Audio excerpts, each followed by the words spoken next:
So let's talk about Uranus, Uranus, Uranus, however you want to say it. We're going to talk about it. It's often the butt of the jokes in astrology, but we're going to take it very seriously. This is no laughing matter. We're going to talk about Uranus. That's how I say it, Uranus. So that's what we're going to go with. And if you don't know where it is in your chart, you can't get it on my website because the chart calculator I have doesn't include the outer planets. But if you want to see it, if you don't know already where it's placed in your chart, you can schedule a reading or you can just go over to astrosage.com and you can find the outer planets listed there. It's a little complicated. It's not the easiest website to use in the world, but it's free and it's accurate and it will give you the placement of Uranus, Neptune, and Pluto. I'll show you the sign that it's in and the nakshatra, and you can see it in your chart as well. So that's good to know. But what does it mean? How do you apply it to your life? So I've got a little guide here. This is something that I give to my students in the Vedic Astrology Mentorship Program that I offer.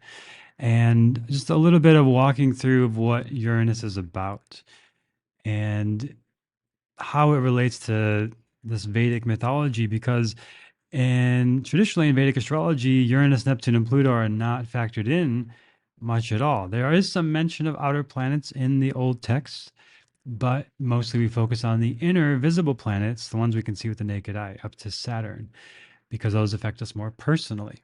And of course, all this is based on the Vedic text and the sidereal zodiac, which is truer to astronomy of where the planets and everything is actually placed in the sky. So if you're not familiar with this, some of these might be different placements. If you get your chart, it's probably a little different than the Western chart, but it's actually where things were at the moment of your birth. But when we look at the outer planets, one thing we want to consider first is, well, when was it discovered? Because when did it come into the collective consciousness that this is something to be aware of? And anytime we add things to astrology, and Western astrology does this a lot more, adding like comets and asteroids and other celestial bodies, what is happening at the time of that discovery of that thing? And we bring that thing into our awareness and we work with it. So Uranus, discovered in 1781, which was the onset of the Industrial Revolution. And some people say we are now moving into the fourth revolution in the evolution of like society, of that we are now moving into this time where it's less about work and labor and more about the technological advancements and AI and all this kind of stuff, which is becoming more and more obvious every day. So that was one thing in 1781, we started a new revolution. So Uranus is associated with revolutions, and when it transits, it makes big revolutionary changes. And it's about to transit as I'm recording this into Taurus. I'll talk about that at the end of this episode and the transit itself, but we're going to stick with the more broad things that apply no matter when you're listening to this episode. So also electricity in 1781 is when it started to become very commonly used. So Uranus representing electrocution, electricity, bringing energy into things. The cotton gin. These are huge, huge revolutionary things and big part of the industrial revolution of now we can make clothes, we can have electricity and have things running throughout the day and night. So it brings this energy into everything where it moves. Uranus is the only planet with a Latin name, not a Greek name, and the only planet to rotate on its axis 90 degrees sideways. Saturn's got a bit of an angle, and you can see that with the rings, it's at an angle. But Uranus is the only one that's 90 degrees rotation, the poles. So it looks like it's like a Ferris wheel, spinning, rotating like a wheel. And it's unusual, unique. Uranus, the U words, people get mixed up a lot with these outer planets, Uranus and Neptune in particular, and like, what's the difference? How do I differentiate them? Uranus is unique and unusual and unexpected. It's revolutionary. It changes things. It's associated with the Industrial Revolution. And this, just observing it, it's moving in a way that other planets are not. The name actually comes from Uranus, the sky god in Greek mythology. So there's that Greek origin to some degree in Uranus there. And then, like Varuna in Hinduism, it's the creator of the universe. But the actual, if we're going to give it a Sanskrit name, and there's some debate about this, like there's a lot of mythology with Surya, the sun, the name of the sun. So there's a lot of mythology about Surya, the sun god, and Chandra, the moon. There's also multiple names for each graha, each planet. So Surya, the sun, could also be Ravi, or Chandra, the moon, also has many other names like Soma, and Mars, Mangala, and Kuja, and so on. So all the grahas have multiple names, but I always go with the most common ones. But with the outer planets, it's a little bit more open to debate. But Prajapati is the Lord of born beings, the creation energy. So in both of these, in Varuna and in Prajapati, we see this very strong creative energy. So wherever Uranus is, you have a lot of creativity there. Me personally, I was born with Uranus and Saturn conjunct. So bringing this creative way of working with old ideas and old concepts. Saturn is old things like Vedic astrology. Uranus is new things, revolutionary things like podcasts and internet. So I had one of the first podcasts on Vedic astrology. And I like to do unique, innovative things with old things and bring those together. So that's an example for me how it shows up. Wherever Uranus is for you, it's going to bring that unique revolutionary energy with that planet and that sign and that house. So some of the main keywords with Uranus are liberation, sudden, unexpected, shock, progression, innovation. So when you hear these words in headlines and in the news, often it's related to where Uranus is placed at that time. For example, when Uranus moved into Taurus, bringing unusual, unique approaches to material resources and material goods and basic needs and foundational things, sudden shock, unexpected things like Pearl Harbor happened last time it was there. So, this is a destabilizing force in a stabilizing sign of Taurus, and it's quite intense, and like a sign like Aries brings a lot of fire and intensity into major changes like happened from 2017 until 2024. And the new normal, right, that phrase was thrown around a lot in 2020 around that time, the new normal. So starting a new thing, Aries, what is normal, what is expected, Uranus revolutionizes and changes those things. And now we're moving into Uranus and Taurus, where it's going to change financial systems. The United Nations was formed the last time Uranus was here, in this time around 1940 to 1947. Is the end of World War II and the end of Hitler, and then the Nuremberg trials, like the trials post World War II to make sense of what happened. And then the United Nations formed, and the essentially the US becoming the currency of the world and the police of the world at the end of this Uranus and Taurus time. So now those things, those issues are going to come up again now in 2024 until 2032 when Uranus is again in Taurus, changing those structures that were put in place post World War II. Not so good for global affairs of wars, these kind of things, in the sense that there's likely to be more sudden, shocking, unexpected events around uh, wars around the world, which have been underway since Uranus and Aries began. There's always wars happening. That's just one of those things. There's always wars happening. There's always natural disasters. There's always things happening. So we can't pin that too much on any one astrology thing. And it's generally astrology is best used for personal awareness and then generational shifts. But likely there will be some sudden, unexpected, shocking events with this transit around the beginning of it, like when Pearl Harbor happened around 1940, 41. And then again, towards the end of like some big revolutionary changes to structures, financial systems. And I've been talking about this a lot around 2030 when Saturn goes to Taurus, like major changes of financial systems, ending of old currencies. So these kind of things are coming. Other keywords here: accidents, abrupt, peculiar, lustful, magnetic, sudden, suicidal, telepathic, tempting, tragic, hasty, immoral, magic, tantra, mantra, omens, occult sciences, influencing others, wandering, rebelliousness, exaggerating things, scientific, eccentric. Maybe you can see some of the general energy and get the vibe for Uranus, right? New beginnings, unpredictable things, revolutions, shock, computers, machinery. The Great Awakener. This is a great thing to consider with this. It awakens awareness. So with Uranus in Aries, 2017, all this phrase woke coming into the Western culture very prominently, the awakener, and that idea of awakening awareness to newer issues, new topics. It's become one of those words that has a lot of different meanings now, but awakening in the sense of becoming conscious, becoming aware of something new. Uranus brings greater awareness to more topics. And with all of the technological revolutions and computers and everything, we're more aware than ever of everything happening everywhere all the time.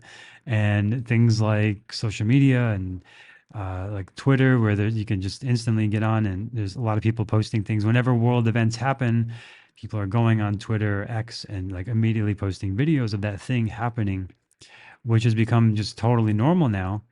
And this is part of that Uranus energy of like awareness of whatever is going on. Anytime a new event happens, you can go online and there's somebody recording it in real time and you can see what's happening. Whereas in the past, it would be filtered through the press and the media, and it would take months or years to really get across to know what's happening. And now it's just information everywhere all the time. And awakening of artificial intelligence as well in this time where ChatGPT has rose to prominence and all these AI bots and everything, chatbots rising to prominence. And now we move into Uranus and Taurus. So now, like, how does that infiltrate into our daily lives? How does that become part of our lifestyle, right? We can go back 84 years to 1940 when Uranus was in Taurus before. That was the end of Uranus and Aries before that. So it's about 7 to 8 years with retrogrades that Uranus is in a sign. So like 1932 to 1940, Uranus was in Aries. What happened then? That was the Great Depression, the World War II, Hitler's rise to power, and this intense nationalism, which has become again very common in since 2017. This rise in nationalism in India with Prime Minister Modi, and in the U.S. with Donald Trump, and across the world, this rise in nationalism and pride in the country and "Make America Great Again." These kind of phrases about what is, uh, getting back to our roots as a country, the kind of idea, but also changing it, and big revolutions and changes happening in the country at the same time as Uranus is revolution. And the Pluto stuff I've talked about, Pluto in Capricorn for 20 years, making big changes to the foundation of a society. So if you're not familiar, like what is nationalism, I didn't really know. I found it really helpful to look up Ryan Chapman on YouTube, and he talks about all these political issues that have come out in the last few years, like woke and nationalism, and what is right wing and left wing, and all this. Those words have all become so convoluted with all these very strongly opinionated people. And I think he is a great resource, just like some guy who's very interested in this stuff, and he goes to the source of it and he shares his thoughts. So if you want to get kind of out of the echo chambers and the noise of like left right politics and all this and this versus that, he has a good kind of just here are the facts, here's what it is, and we can just observe like, oh, that's interesting, that's happening in society, how do I want to engage with it or not? And Uranus awakens our awareness to these different polarities, and hopefully we can become aware of that thing and not just get sucked into me versus you, my team versus your team, red versus blue, whatever. uh, left and right wing are just two wings of the same bird. It's all the same thing. And it's if we focus too much on that, we become divided and can't really do much from that place. So Uranus invites us to become aware of these things and see these patterns. And when Uranus was in Aries, 1932 to 1940, rise in nationalism, Nazism, all that. And then 2017 to 2024, similar themes. And now, just like 1940 to 1947, when Uranus was in Taurus, the end of that phase and moving into a new phase. And the promise and the vision and idea of your United Nations is beautiful, and the actual execution in that and the influence of it, debatable. But maybe it's potential. Dream of a future where this new transit in 2024 until 2032, something like that, we can bring more united energy, connection, focus on creation and positive energy into society would be wonderful.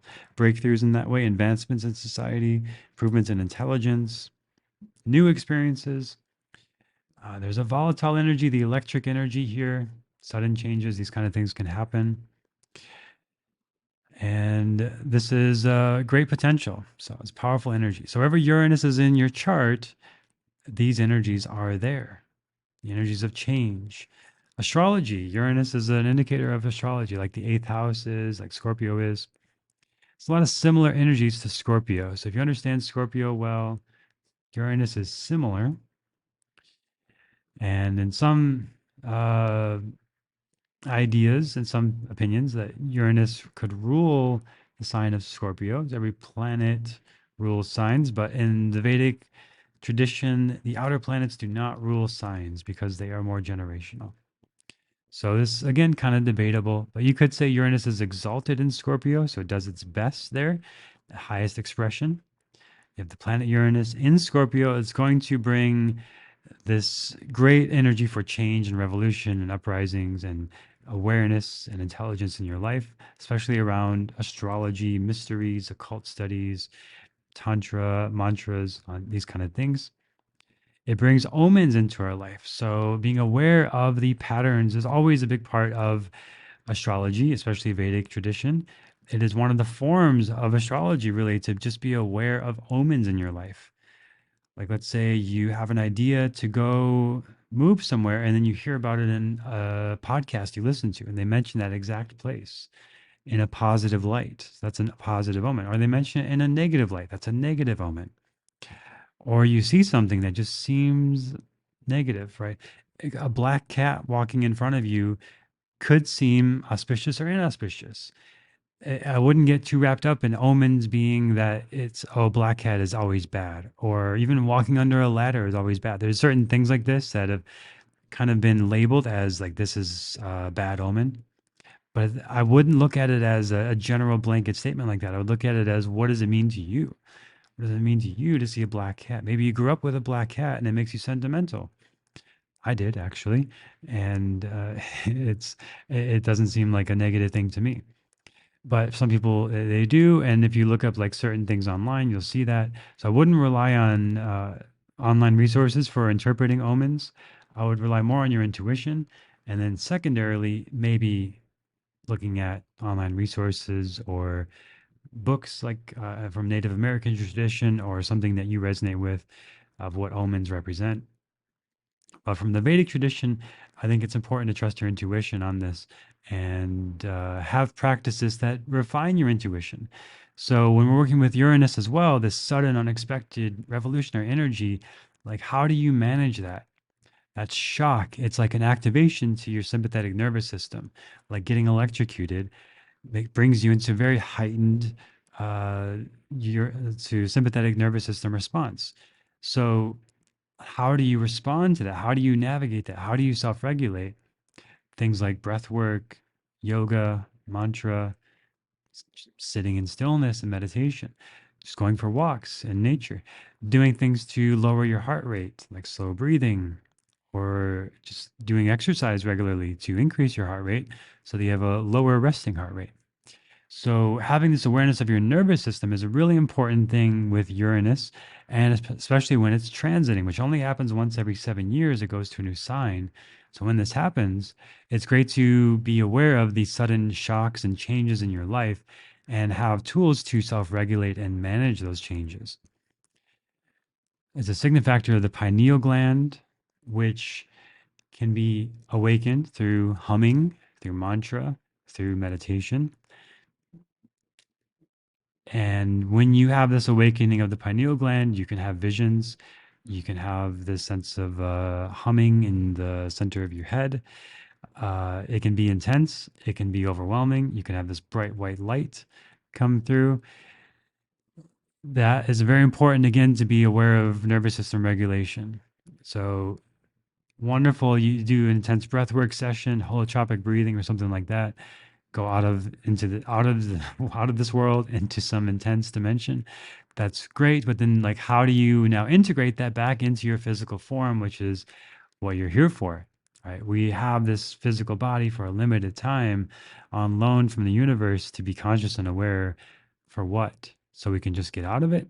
I think we're in the body, to experience the senses, to experience relationships and all the ups and downs and the drama and the pros and the cons. And we have this spiritual awareness through awakening awareness in the pineal gland, sometimes called the third eye. And if you actually look at it from the side, it looks like the eye of Horus that they draw in ancient Egypt. From the side, that's like the area around the pineal gland. And it is like an eye, like an awareness, a sense of I, but like the bigger I, the true self, this awareness of who you really are. That's not just your name and your appearance and your parents and your children and your family and everything like that, but it's your true self that you can awaken and become aware of and see through that eye of perception of your true self. That's Uranus energy. It's your nervous system, like I mentioned, nervous system regulation, very important in these times. Like I can only imagine 1940, in that time, like the intensity of the war and the end of the war, and like, are we safe? Like the intense shock to the nervous system of that whole time to try to just go back to normal. It's a new normal, like I mentioned, in like the Uranus and Aries, the past several years, it's changing our perception of everything. And that's always going to keep happening in new layers throughout history, of course. Everything's always changing, and the wheel of time will crush you and roll on. It's just the Uranus, the wheel, like the sideways 90-degree planet. It's always moving, always changing.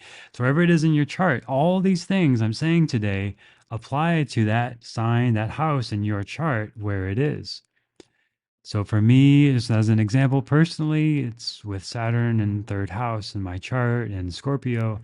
So it's just like always changing, always moving forward and learning about spirituality, tantra, yoga, meditation, astrology, all this Scorpio stuff. And anyone born around this time of 1986, like I was, that they're going to have this Uranus and Scorpio. So, but wherever it is for you, it's these themes in that sign, in that house. You can go back to the episodes on the signs and houses to refresh on that if you're not familiar. Represent numbness. In the same way, like you get shocked, you feel kind of numb afterwards. And like you kind of need to. It's very dysregulating to your nervous system to get electrocuted. When I was a kid, we would take the D batteries and put your tongue on the D battery to make sure it works. And then sometimes just to, because boys are boys and, my friends, like, let's shock our tongues and lick a D battery. I don't know. Kids these days do that kind of stuff. You've got phones now. You got TikTok to shock your system that way. So you don't really need to go find D batteries to do this. But yeah, D, is it D or is it 9 volt? Maybe I'm thinking 9 volt batteries is the right one. So anyway, you don't need to do this. Not recommending this. Recommending you don't do this, in fact. But maybe, if you're that age, you did that as a kid, and you feel the shock and the electricity, and then you feel a little bit numb afterwards. So that can happen too. And this can happen to society as we go through this collective shock of moving into this AI generation where the current prediction is like 50% of the workforce will be replaced. And jobs don't really just go away, they're replaced, they're changed by new markets, new needs in the marketplace. So yeah, your job might become obsolete because of AI, but it'll be replaced by something else. So there's a shock to the system with that. And you might feel numb for a while of like navigating that change. There's going to be a shock in the US. Uh, Tens of millions of people are just hooked into this whole system of left versus right. And they're going to be disappointed and shocked and numb when their hero doesn't win in the election. It's pro wrestling. I grew up. I love pro wrestling. I'm not ashamed to admit it's theater. It's like the American art form of theater, and it's everyone knows it's predetermined. And when you know it's predetermined, you see it's just a play. It's just a play about the drama of the ego, and you know they're working together, but they're putting on a show just like in a movie. Nobody cares a movie is fake and predetermined, but for whatever reason, pro wrestling has this stigma. But everyone knows pro wrestling is fake and predetermined, but somehow everyone still thinks politics are real. But it's the same thing. And and wrestlers do very well in politics. Donald Trump is actually in the Wrestling Hall of Fame. Uh, a lot of people in wrestling do very well in politics. It's the same thing. And when you see it that way, it's just a joke. It's just like entertainment. It's like it's so funny to see the egos clashing and oh, the drama of this person versus that person. Maybe politics were legitimate competitions back in the day. Maybe it's always been this way. Who knows? But just my opinion, whatever. Take it or leave it. I know people get very opinionated about this stuff. So if you're very opinionated and offended by what I just said, then uh, just skip that part. But as this happens now, about half of the US is going to be shocked and numb and disappointed with this. And it's going to continue to create this unrest in the US and unrest in politics and unrest in society. Uranus, unrest, unusual, unexpected changes, revolutions still underway. And major reform, like in 1940 to 1947, underway at the time of this recording with the Uranus and Taurus stuff. Come back and listen to this episode in 7 years. So we'll see. We'll see how it plays out. But I think it's very likely to be a fairly unpleasant time, especially around the beginning of this in like 1940, 41, when the Pearl Harbor happened. We'll see similar things around 2024, 25. Not the sweetest, most peaceful times in the global events, but on a personal level, so wonderful. If you're listening to this, if you can hear my voice, you are open to change, transformation. You are open to new ideas and exploration and learning about yourself and learning about others. So you're going to learn a lot. You're going to grow a lot. And if you just study, just like watch how society plays this out and watch how this unfolds and like what we can learn about each other and ourselves through this. It's a very interesting time. Stock market is a significant factor of stock market, which is constant, unexpected changes. If Uranus is afflicted in the sixth house, there's a chance of wrong diagnosis or wrong medication. So you can look for that in your own chart. If Uranus is in the sixth house and in a difficult placement, like in Taurus or in Leo,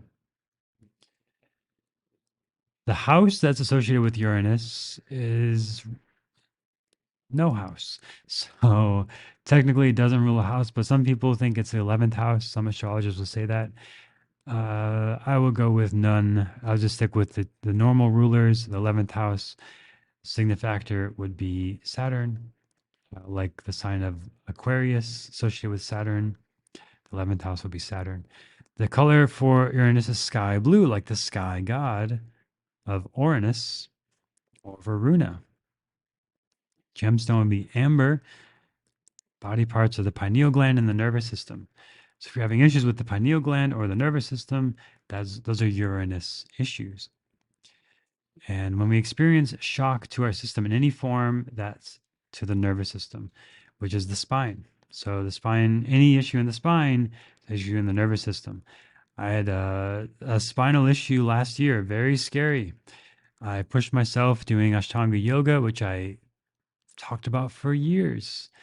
I've been teaching yoga since 2011. I always talk about don't push your body, listen to your body. But I was like, let's see what happens if I push my body. And I did exactly what I've warned students about for all these years. And I had a spinal issue. Felt okay, felt a little questionable in the moment, like, oof, that's a big stretch. And then I had nerve issues for a couple months off and on. And issues with the spine are no joke because it causes issues to your whole nervous system and numbness in your arm and leg and wake up with numbness. It's very scary in a way. It's like what's happening? Like it's very disorienting. That's Uranus kind of stuff. Like nervous system shocking experiences.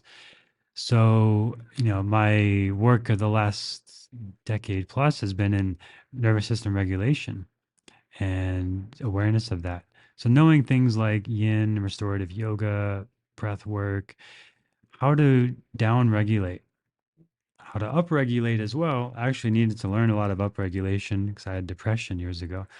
So you may be in that place too, needing to upregulate, like vinyasa yoga, working out, running, hiking, walking upstairs, walking up hills. These things increase your heart rate, increase your nervous system activation and the sympathetic response, more alert, more aware. And then also being able to downregulate, lower your heart rate, rest and relax, nap, restorative kind of yoga, these kind of things. So any Uranus issues, feeling shocked, sudden changes, you get laid off, sudden expenses, change of income, your whole industry is wiped out by AI overnight. These kind of things happen with Uranus and Taurus. Now it's changing the foundation of society, the foundation of finances in society. It's changing times, like on a big level. It can be very ungrounding. Now, when it enters for 2024, Jupiter is there as well. So that brings some protection. And that only goes until May 2025. So that protection moves on. Wherever Jupiter is, it's the great protector. But Uranus is the great awakener. So we're becoming aware of a lot of stuff and supported through that at the beginning of this transit. But wherever Uranus is again in your chart, whatever planets it's with, it's awakening that energy. So for me, again, as my example, Saturn with Uranus, so it awakens maturity, discipline, hard work, seriousness from a young age with Saturn for me. Now, if you have Uranus with Mars, it awakens your warrior spirit, your ability to get stuff done, be productive. If it's with your moon, it awakens your emotions on a very deep level. It awakens your awareness of maternal energies. You might want to become a mother from a young age if you have that in your birth chart, as an example. So, what does it mean with the planet it's with in your chart? Well, you can look at the planet lessons in the past episodes as well. Just Google or just search on your podcast platform, Quiet Mind Moon, and you can find the Moon episode there, or Quiet Mind Rahu, and so on. So, Uranus is retrograde every year for 6 months. So, that's normal. It's just, basically half the year it's retrograde. If it's retrograde in your birth chart, just a 1 out of 50% chance that you have that. So not a big deal. And whenever it's retrograde, it means going back, reviewing those things that have changed, those transformations. And when it's direct, it means more changes, more unorthodox, unexpected events. Spends about 7 to 8 years in one sign, depending on retrogrades and timing. And it doesn't have a perfectly circular orbit, which actually most planets don't, especially Pluto is very elliptical orbit. But Uranus also has not a perfect circle, so it could be about 7 to 8 years for that transit through his sign. So it'll be in 2024 for the Uranus and Taurus, counting the retrograde time. It'll be June 1st, 2024 until April 21st, 2032 in Taurus. So it takes 12, excuse me, for to go through all 12 signs, it takes 84 years for Uranus to go through all 12 signs of the zodiac. So you're only going to go through one Uranus return when you're around 84 in your lifetime. Unless we get this life extension thing down, which Uranus and Taurus could definitely indicate. And there's a lot of people working on this. And a lot of people say it's like in our generation. I'm millennial, so again, 86. So, like in this generation, that it's likely that we'll be able to choose when to end life, if we want or not, just continue on. There's been some head transplants going on. I didn't look at this. I just saw the headline. So forgive me if I'm way off base here, but I saw a headline of experimental head transplant. And that's not too crazy with this. Yeah, it's possible in this Uranus and Taurus transit. But yeah, life extension. A lot of people working on this and think it's within reach, pretty close. So that could happen in this Uranus and Taurus time. So Jupiter creates expansion, and Saturn governs and keeps the expansion in check. Neither energy can become dominant, and this can lead to stagnation. So Uranus is the energy that disrupts both of them. This creates upheavals, chaos, unpredictability, rebellion, and erratic behavior on the personal and societal level. Look at Uranus in Aries, 2032 to 2040, and 2017 to 2024. Chaos, protest, upheaval. This can lead to major discoveries and new experiences in ourselves and in the world. The house Uranus occupies in a birth chart will be your most unstable, experiencing frequent disruptions. This can also show where you fear loss of freedom and independence. When positively aspect, Uranus makes one independent, innovative, and altruistic. When negatively aspected, it makes you aloof, insensitive, and detached from reality. When it's retrograde, we struggle to fit in with others in the areas affected by Uranus, though it propels us to be more ourselves and let our freak flag fly, as some astrologers say. So those are just some of my observations about Uranus. They're all my research and looking at charts and just things I share in the mentorship program I offer. The next mentorship class will be beginning on August 1st, 2024, if you're interested in joining. But again, let's just kind of unpack that. Jupiter creates expansion, growth, and abundance. Saturn creates restriction. So it keeps that expansion in check. If we just had Jupiter all the time, amazing abundance, growth, expansion, life is good. But we get overgrowth, we get entropy, which is inevitable. That's just part of life. Things get more complex, more complicated. There's too much. So we got to prune it back. We let the garden go unattended. We get weeds everywhere. We get invasive species. It chokes out everything else. And the invasive species take over. And we don't get the fruit and the vegetables and all that. Too much Jupiter. So we need restriction. We need rules. We need some Saturn around here. We had the Wild West in the U.S. up till like 1900. It's just the Wild West. You go, you want land, you just shoot someone and you take their land. We need rules. We need to keep that in check. We need boundaries. We need law. So Saturn comes in and says, let's lay down the law. There's a new sheriff in town. I'm not going to just shoot people and take their land. I'm going to take the land. So I got the police force. So whatever, it's some version of that. But Saturn takes over and keeps it in check. Jupiter, you want to take a new training. You want to go to a new country. You want to explore. You want to learn. At a certain point, Saturn says, well, you got to take care of your finances. You got to take care of your health. You can't just grow and just be laissez-faire. The universe is going to say slow down in some form. I want to start a new exercise program. I'm going to run every day, 3 miles every morning. And then Saturn comes in and says, well, your muscles are sore and you got to eat more and you got to sleep more. And you can't also have this goal to spend more time with your kids and also have this goal to travel more. And, you got to choose, you got to restrict things. So you got to have limits. And then you just think, okay, got this down. But then Uranus comes in every 7 years and says, I'm going to mess up all your plans and change what you thought you had control over. because you want to hear God laugh, tell him your plans. So Uranus disrupts all that stuff and says, "You thought you were in control? No, no, no. No one's in control here. We're just on this constant wheel of karma, and upheavals and chaos and unpredictability ensue, and rebellion and erratic behaviors, and on the personal and societal level." And we all have that. Wherever Uranus is in your chart, you're just going to want to knock things over. You get a cat in your house. Oh, it's so sweet. A cat, just so affectionate. And then, it just goes and just knocks down your glass off your table and shatters your glass. And it just knocks down. I try to sleep in. Oh, I'm going to get 8 hours of sleep. I got this. And then my cat wants to wake me up an hour early because she's hungry now. She wants to go outside. And she knows exactly what to knock down to wake me up. Somehow my candle, it's in a glass container, can survive a 4 foot drop from my nightstand and it doesn't break. But she knows if she knocks that down, I'm gonna get up because I don't want her to step in broken glass. And then luckily it didn't break, but now I'm awake.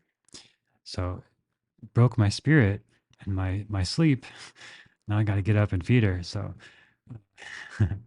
my cat is an agent of Uranus of chaos in my home, and that's the feminine principle, right? Whatever you call it, yin. Don't get attached to man, woman. It's the feminine principle in the universe of change, of chaos, of unpredictability.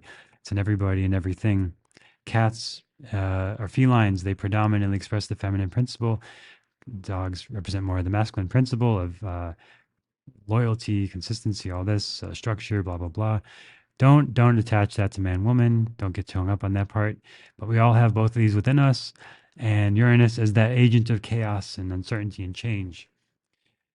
So this can lead to major discoveries and new experiences and makes things interesting and fun. Doesn't get boring. But too much of that does get boring. It's like, okay, I got it. Change, ha ha ha, fun. Wake me up at 4 a.m., wake me up at 3 a.m., wake me up at 2 a.m. tomorrow. Ha ha ha, really funny. I get it. Change. But let's get some more of the Saturn back in here. Let's have some boundaries and rules again. And oh, that gets boring doing that. Let's have some growth. Let's have some expansion again. Let's try some new things. Let's have some positivity and good stuff. So we need all of this energy, and these are outer planets. Uranus is further out, but Saturn and Jupiter are up past the Earth as well. Different than like Mercury and Venus, the inner planets that are more personal, more intense, on this sort of personal level. These are more like big picture themes of life. Fascinating stuff. It's just so interesting how this works. And wherever Uranus occupies in your chart will be your most unstable area, experiencing frequent disruptions. So if it's in your seventh house, constant changes in the relationships keeps things interesting. And it also can show you where you fear loss of freedom and independence. So if it's in your 10th house, you can fear this loss of freedom and independence in your workplace. And there's constant disruptions there, destabilizing in your work. And you just love a nice routine in the workplace, but you don't want to lose your independence. You don't want to lose your job. So it's like it's this constant struggle there. You want to feel independence. Maybe you start your own business, but then things are constantly changing, and you got to adapt to the new markets and all this. So Uranus just keeps things interesting. And when positively aspected, it makes you independent, innovative, and altruistic. Negatively aspect, aloof and sensitive and detached. So negative aspect or positive aspect. How do you know? Well, positive would be in the 11th house, in Scorpio, in Aquarius. Negative placement would be in Taurus, in Leo. Positive would be with the benefics, like Jupiter and Venus and the moon. Negative would be with the malefics, like Saturn, Mars, Rahu, and Ketu. Gemini could go either, excuse me, Mercury could go either way. Mercury's adaptable. Uh, the sun puts a spotlight here, so that could go either way, but it's in its detriment in Leo, so I would say more on the negative side with the sun and Uranus together. And you look at the aspects on it. Is it aspected by benefics or malefics? Are those well placed? You got to look at everything holistically. It's a deep deep job. So to really interpret all this, and just looking at this example here, June 1st, 2024, got Uranus, Mercury, Jupiter, Venus, Sun all together in Taurus, and Venus sign ruled by Venus. Venus is there. This is overall quite positive, a good start to things. But when Jupiter moves out of there in May 2025, not so good. Venus is going to leave here pretty quick too. Venus is only in a sign for several weeks. It doesn't stay long. So it's okay.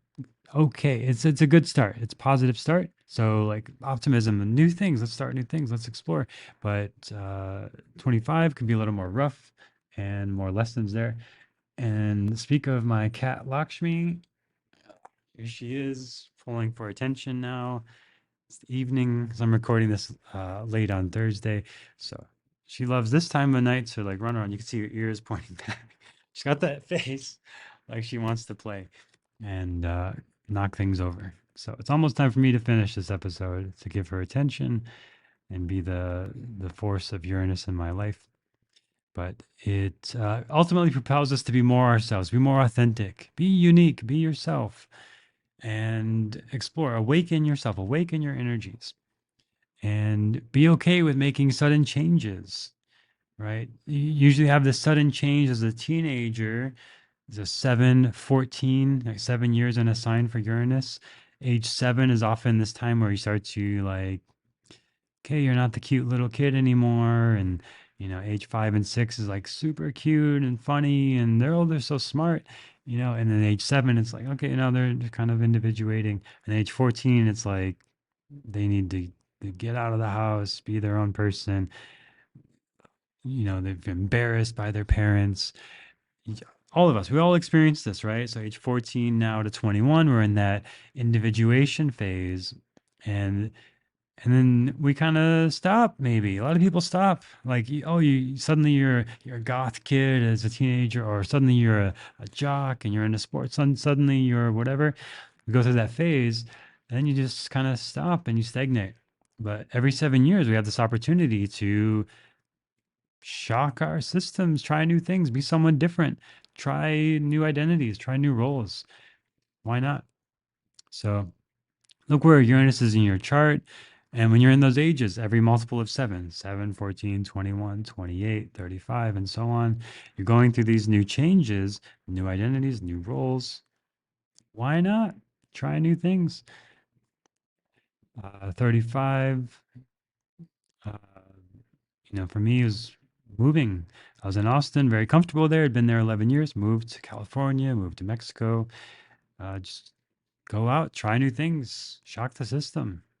Why not?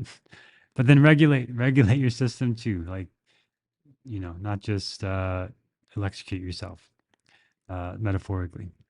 So that is a resource I share in the Vedic Astrology Mentorship. You can screenshot this if you want.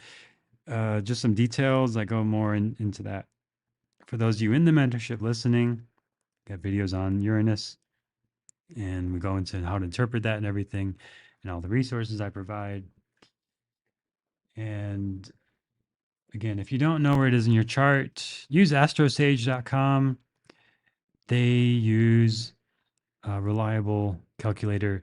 Not all calculators are the same online, but this one is good. And it will show you where your Uranus is. So you can filter that through the sign and house it's in. And then for the transit, 2024, again, June 1st, 24 until April 21st, 2032. 8 years, counting the retrograde time where it goes in and out of Gemini. Uranus and Taurus, unique, unexpected, revolutionary. Hopefully by this point, you got a good sense of what Uranus is all about. And when it's in Taurus now, resources, stability, structure, Earth, the first Earth sign, the most gross Earth sign about foundation, structure, stability, security, family, resources, assets. Uranus bringing a shock to the system in those areas, unexpected changes, revolutions into financial systems, into your own finances. So it's a great time to change how you approach your finances, to try on new parts of yourself. And now I'll say this, wherever Uranus is in your chart, it's moving into Taurus in your chart. So if like your Aries ascendant or moon, that's in your second house of family. If you're Taurus ascendant or moon, it's in your first house of self. If you're Gemini ascendant or moon, it's in your 12th house of spirituality, unusual trips abroad, unusual spiritual practices, unusual insights and realizations and meditation. So look at the house it's in for you. That area of your life is ripe for revolution. And we've got lots of revolutionary stuff going on since 2020, as I've talked about a lot in past episodes. We are in revolutionary times all the way until 2040. Like, it's like, yeah, I know we're in it, but like 1776 revolutions, like in the US, like the Declaration of Independence, the French Revolution, beheadings, I don't think that's going to happen now, but that level of like, uh, things got to change in society, things got to change in the world, and that's happening on a global level. So how do we interact with, how do we want to engage with it? What can we influence? It starts with our awareness of ourselves, our own personal actions and choices. And, that bigger stuff is a lot of it's out of our control and influence, but we have total control over where we put our attention, what we think, how we respond to the world. The events, external events, are not in our control, but our response is 100% in our control. Always get to choose how we respond to things. If I say your hair is blue, your response is, so? Why? That's a stupid thing to say. But if somebody says you're such a X-wing person, you're such a left-wing person, you're such a right-wing person, you're so this, you're so that, your response is, "Blah, blah, blah, blah, blah, blah. Blah, blah, blah, blah. I need to fight with you now." Why? Why do we do that? Why do we care so much about these things that are way out of our control? So, how about we focus on our local politics, our local environments, things we can control, school systems, finances, families, friends, what we contribute to society, what we create, your children, your family. These things we have direct 100% influence over, but we always have 100% control of how we respond to anything. And I think if you catch yourself being reactive to the news and the external stuff, that if you didn't watch the news, you had no idea. It's kind of fun, a little game to play. If you've never done this, just like don't look at any news sites for a month, and then look at what happened in the news last month, and everyone was going nuts about. Uranus is the shock to the system, and you get to choose how to respond to that shock. So hopefully this is interesting to you. Hope you found this helpful. And hopefully every time you look at Uranus now, you got a lot of things to think about. You got a lot of awareness, like what it is. Like it's not just another planet. It's not just like Neptune. Neptune is different. So hopefully you can distinguish a bit. I'll talk about Neptune in another episode, another time. But Uranus, unique, unexpected, revolution, chaos, change, shocks, lightning, electricity. And when it's in Taurus now, it's changing those foundational parts of our lives. If you want to know how this affects you personally and the house it's in your chart, schedule a reading at quietmindastrology.com. If you want to try to figure this out on your own, good luck. It took me a long time. It's not easy. It's easier now, but it's still not easy. It takes some time. But if you want to take that time, check out the Vedic Astrology Mentorship coming up soon. You can join the waitlist now at quietmindastrology.com and get on the email list to sign up and get the weekly horoscopes where I send you updates about what's going on each week. Go to AstroSage, great website to just get your outer planet placements. Very complicated website, lots of stuff there, but some good resources there as well. So thanks for listening. Leave a review, share it with a friend, and look forward to sharing more with you next time on the Quiet Mind Astrology Podcast. Ciao.